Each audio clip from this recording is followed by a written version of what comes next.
Continuação da leitura do livro Fascismo à Brasileira, ele conta a história do integralismo nos anos 20 e 30.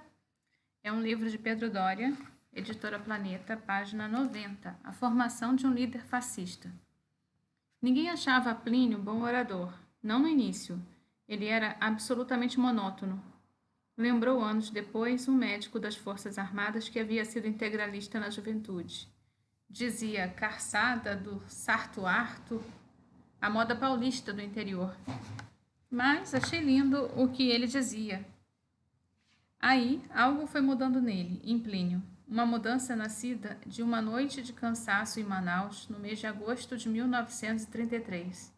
Ele e um pequeno grupo, incluindo o amigo recém-feito que carregaria pelo resto da vida, Gustavo Barroso, estavam circulando o Brasil, no que haviam batizado de bandeiras integralistas. Já tinham passado pelo Nordeste, da Bahia para cima, de estado em estado, de lá pelo Maranhão chegaram ao Pará e via barco a capital amazonense.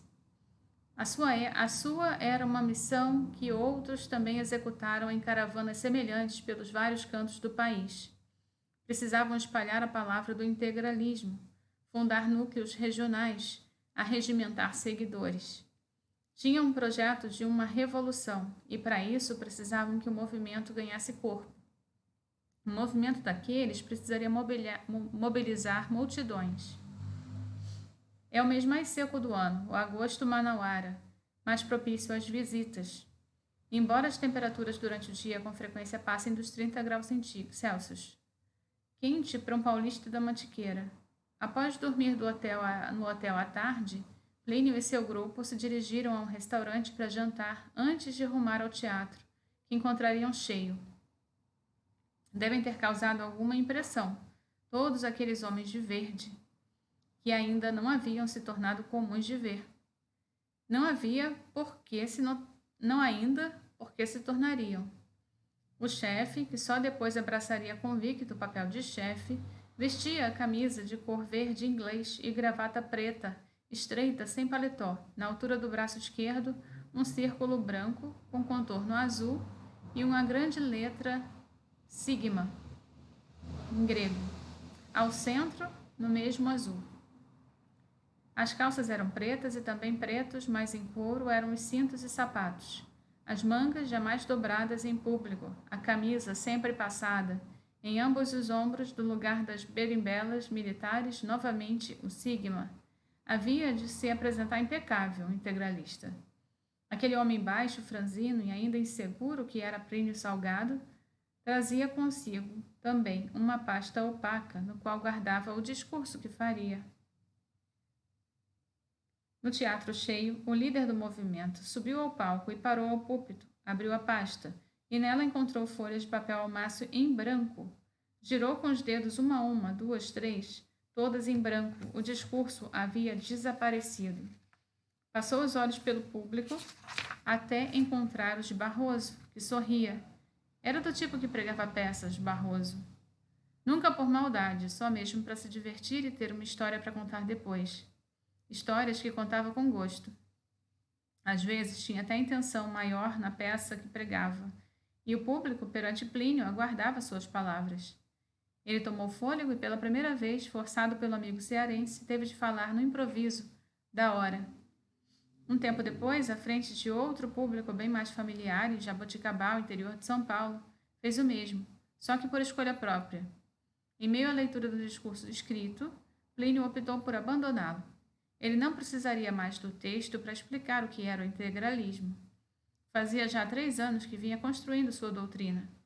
Ninguém a conhecia como ele próprio, e o orador monótono se tornaria outro. São as forças criadas pelo temperamento e depois pela obsessão.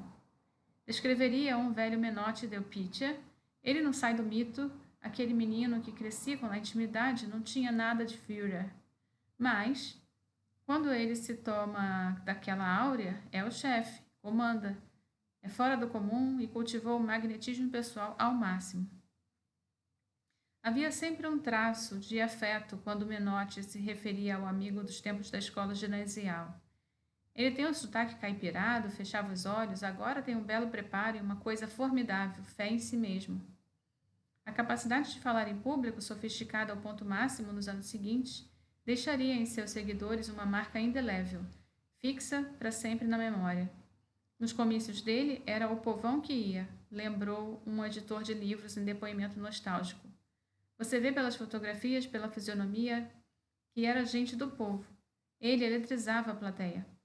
O Plínio começava a falar com aquele ritmo de interiorano, mesmo ele ia mudando aos poucos até chegar ao ponto máximo. Quando botava a mão na cintura e começava a mexer os braços, se transfigurava. Revolução, da forma como habitualmente é definida na ciência política, é mais do que uma tomada de poder acompanhada em geral de violência. As classes dirigentes, afinal, sempre resistem. Para que seja mesmo uma revolução, não basta que o poder seja tomado à força. É preciso que haja uma transformação da natureza política e socioeconômica do Estado. Não apenas troca de comando. Se na história da República o Brasil viveu uma única revolução, esta terá de ser comandada por Getúlio Dornelles Vargas, em outubro de 1930. Proclamada em 15 de novembro de 1889 por um golpe de Estado, a Primeira República durou oficialmente até 24 de outubro daquele 1930, quase que exatos 41 anos de regime. Começou instável, com o governo de 2 marechais ditadores, e na sequência 2 presidentes paulistas inventaram um conjunto a maneira de equilibrar o governo, Prudente de Moraes Barros e Manuel de Campos Sales. O conflito sério que havia era o que sempre há quando um novo regime se impõe, divisão do poder. Em cada região havia líderes locais com suas pretensões, todos lutando para se manter onde estavam, ao passo que buscavam também ascender. Prudente herdou um país em convulsão. No Rio Grande do Sul, um movimento armado tentava garantir a independência do Estado. Uma ilha do Espírito Santo, a Trindade, havia sido tomada por ingleses. A França invadiu o Amapá, via Guiana Francesa. A Argentina questionava os limites da fronteira. Os militares haviam estragado os cofres públicos quebrados. E não bastasse ainda, durante seu mandato, explodiu no interior da Bahia uma pequena rebelião que aos poucos foi se tornando um pesadelo. Já uma missão militar após a outra se mostrava incapaz de controlá-la. Falo de Canudos, pois Prudente conseguiu um acordo de paz entre chimangos e maragatos no sul gaúcho. Ao invés de guerra, optou pela arbitragem, conseguiu negociar favoravelmente ao Brasil todos os conflitos internacionais. E ainda por cima viu crescer como diplomata um barão que havia sido esnobado pelo Império, o Barão do Rio Branco. Negociou bons termos com banqueiros ingleses para parcelar a dívida externa. O que lhe escapou ao controle foi Canudos, que terminou em matança. O esforço de entregar ao sucessor um país pacificado lhe custou muito. Precisou ficar 5 meses afastado, convalescendo de uma cirurgia renal. Seu vice tentou dar um golpe e ainda lhe encomendou um assassinato. O soldado, durante uma cerimônia, avançou contra o presidente, garrucha à mão, que Prudente afastou com a cartola. O rapaz, então, sacou uma peixeira e partiu para cima. O marechal Carlos Machado de Bittencourt, seu ministro de guerra, que comandara pessoalmente a última batalha em Canudos, pôs-se entre assassino e presidente, tempo suficiente para que o soldado fosse contido pelos outros. Mas Bittencourt recebeu no tórax a facada e morreu horas depois. Campos Sales, por sua vez, aproveitou-se do país pacificado que herdou para estabilizar a política. Perante tantos focos de peleja para o poder, decidiu aplicar um nível nacional, o que fizera quando era governador de São Paulo. Propôs um pacto. Campos Sales propôs aos governadores que teriam um poder e o governo central não se meteria com eles. Em seu tempo, o sistema foi chamado Política dos Governadores. Perante a ciência política, terminou apelidado de República Oligárquica. O regime, afinal, garantia a cada oligarquia regional seu poder e, em troca, a fraude eleitoral era pactuada e presidentes se elegeram daquele tempo, quase sempre com cerca de 90% dos votos. Facilitou assim aquilo que o outro apelido do sistema bem descrevia, República do Café com Leite. Alternavam-se no Palácio do Catete, sede carioca da presidência, os 2 estados mais ricos da federação, São Paulo, produtor de café, e Minas, pecuarista leiteiro. Aquelas 4 décadas de regime foram estáveis politicamente, mas cravejadas de revoltas populares que explodiam a toda hora. E se durante o Império o país crescera pouco, a Primeira República foi eficiente do ponto de vista administrativo e econômico. Trouxe do exterior mão de obra, ergueu indústrias por toda a parte, principalmente em São Paulo, e de fato criou uma burocracia do governo onde antes nada havia. O Brasil imperial mal teve uma estrutura administrativa de Estado. A República a criou, e nesse processo de criar uma burocracia capaz, entre outros pontos, profissionalizou as forças armadas, plantando assim a semente de sua derrocada. Novos regimes nascem em confusão. Encontram equilíbrio, no equilíbrio se confortam, e no conforto amolecem sem perceber as transformações ao redor, que terminam por fazê-las entrar em decadência. Até que caem de velhos. Por conta dos méritos daquela república, 2 grupos surgiram dentre os brasileiros, amplos, com poder de fazer impor sua voz. Os operários, porque com greve e protestos tinham como causar impacto na economia, e a nova classe média ilustrada, quase sempre formada por funcionários públicos com poder de consumo, mas principalmente controle da estrutura do governo. Em 1922, jovens oficiais do Exército Brasileiro, formados na primeiríssima turma que profissionalizou o preparo de oficiais, se rebelaram contra o governo. Faziam todos eles parte da gente pobre que ascendia socialmente pelo serviço público. Entre o levante do Forte de Copacabana, em 1922, e a Revolução de 30, passaram-se 8 anos intensos. Os tenentes foram presos, se exilaram, voltaram do exílio para novamente se rebelar. Chegaram a controlar São Paulo por um mês, mas para então partir em marcha pelo Brasil, tentando emplacar a Revolução. A coluna Prestes frustrou-se. Seus comandantes voltaram ao exílio para retornar ao país de novo nos primeiros meses de 1930. Enquanto os jovens oficiais se rebelavam, a política dos governadores perdia força com velocidade. A sapiência de Campos Salles já se esvaindo da memória. Estados economicamente importantes tinham demonstrado insatisfação contínua. O esquema de manter-se no governo local sem poder participar do nacional não satisfazia mais. Mas só em 1930 veio o racha fatal.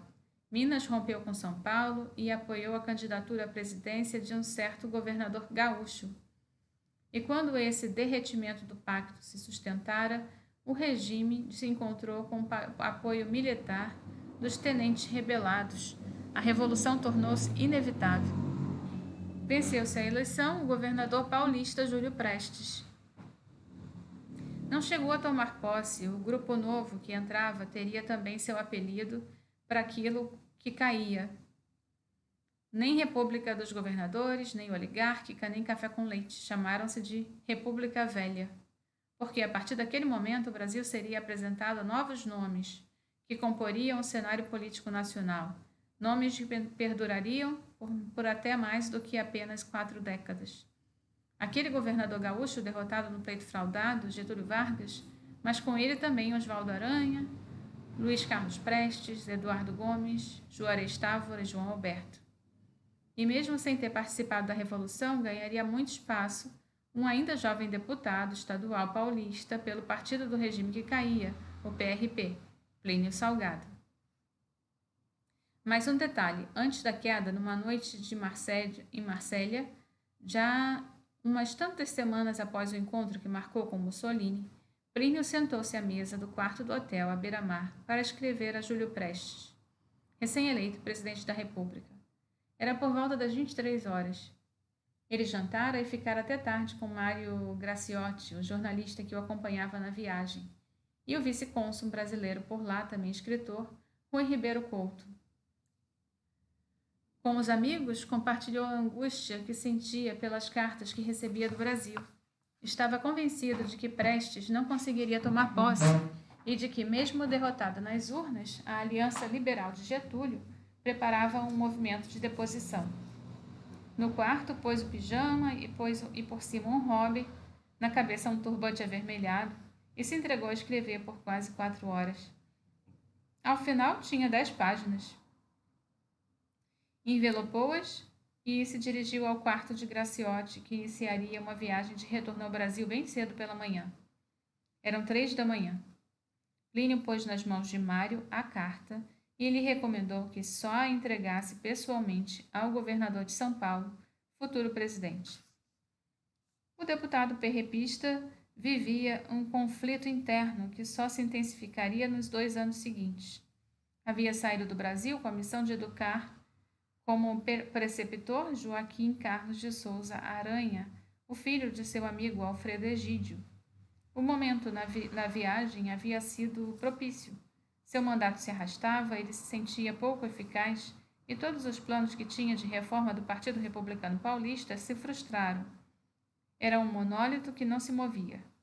Plínio tinha a convicção de que a transformação grande seria necessária, e não apenas no partido, mas em todo o Brasil. Contudo, seu pai havia sido líder regional do PRP. Ele era deputado do PRP e trabalhou por anos no Correio Paulistano, jornal do PRP. As pessoas com quem conviveu ali na redação eram justamente os principais líderes do partido, incluindo o presidente Washington Luiz e o presidente eleito Júlio Prestes. Aqueles eram seus amigos e sua gente. Além do mais, desconfiava daqueles revolucionários por vir.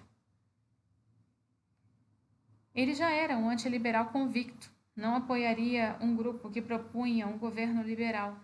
A democracia liberal havia fracassado, era sua avaliação. Um regime que pertencia ao passado.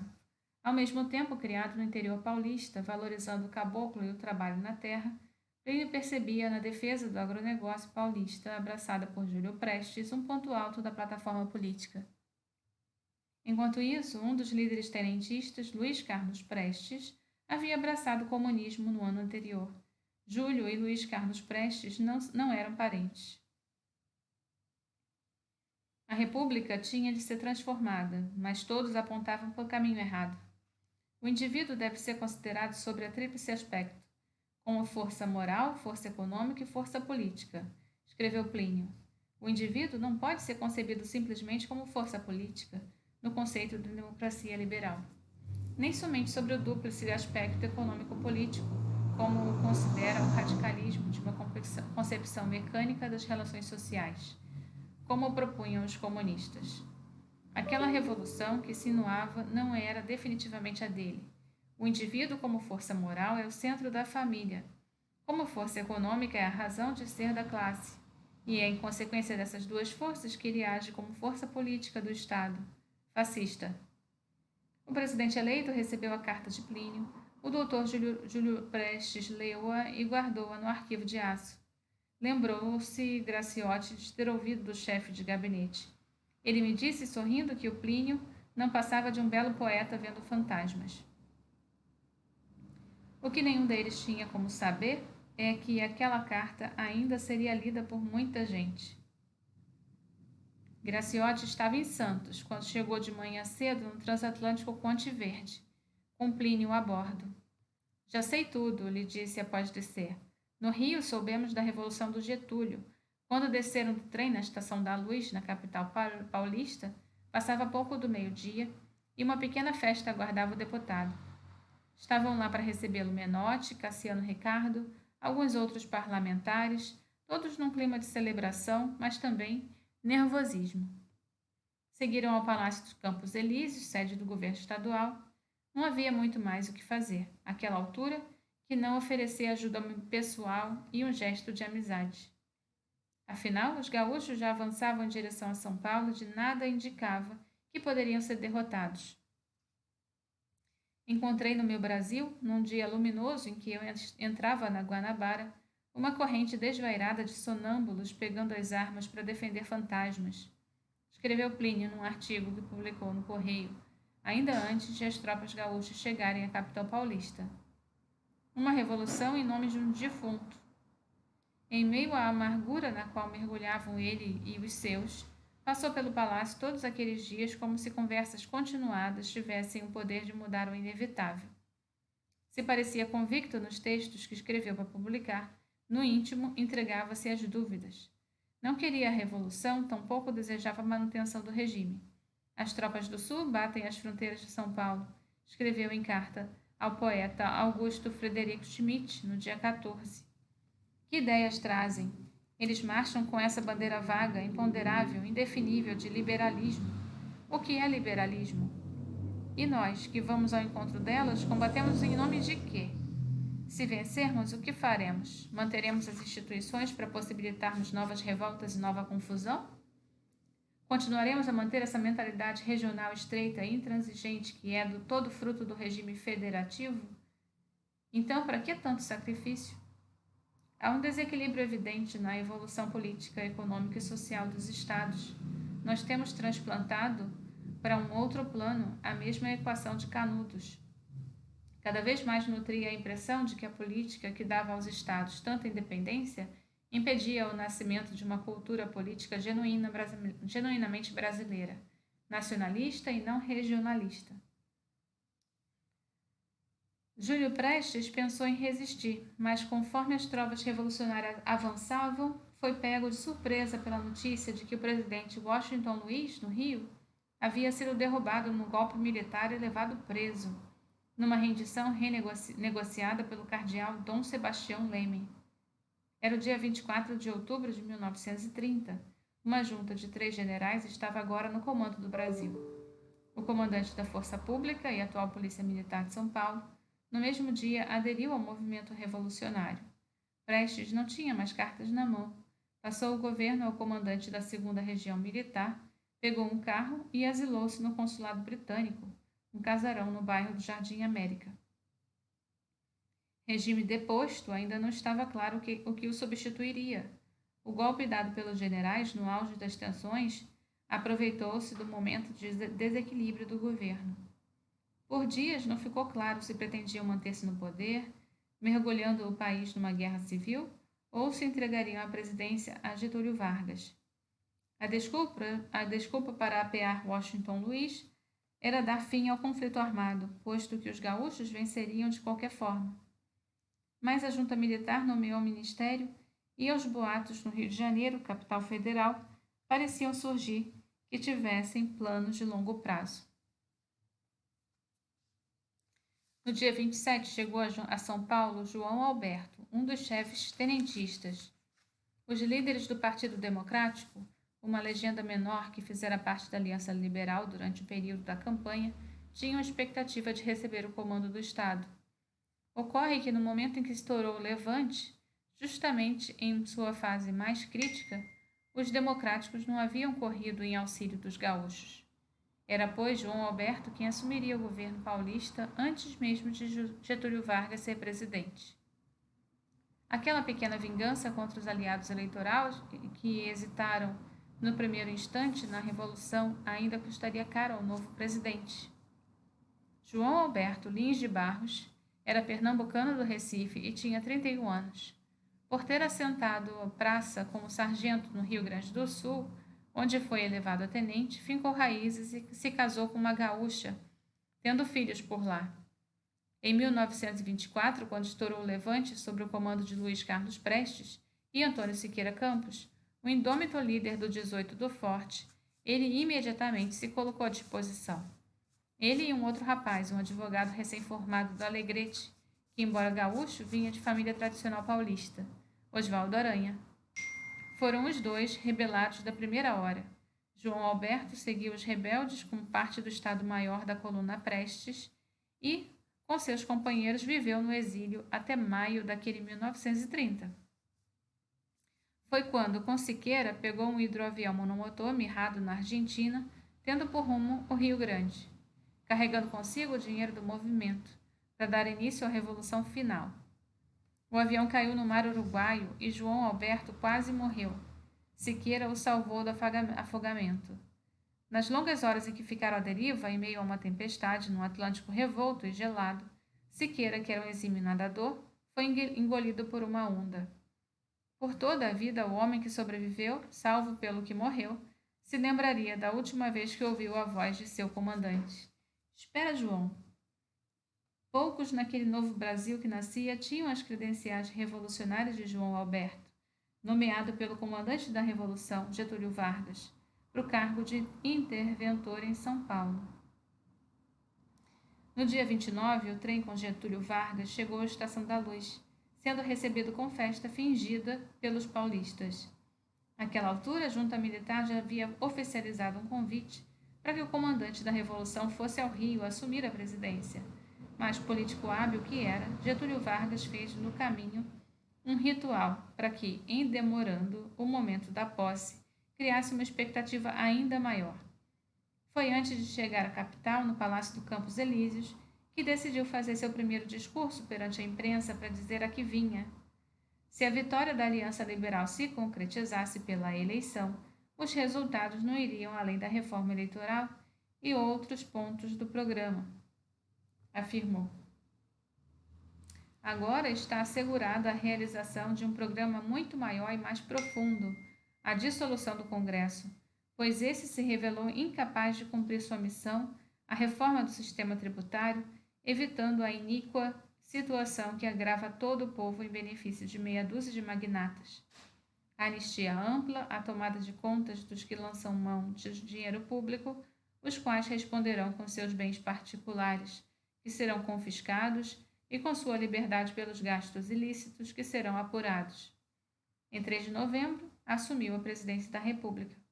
Quero muito conhecer pessoalmente o Plínio Salgado, disse João Humberto a Oswaldo Aranha. O número 2 do regime, do diálogo reconstruído por Mário Graciotti. Sei que é um belo escritor e político nacionalista. Basta ler a carta que escreveu ao Dr. Júlio Prestes. A carta dialeta, escrita na França e que também falava de um Brasil com o qual Plínio sonhava, não passou despercebida nos arquivos do governo e despertou a curiosidade do interventor. Oswaldo Aranha era o nome certo para fazer a apresentação do deputado estadual e escritor.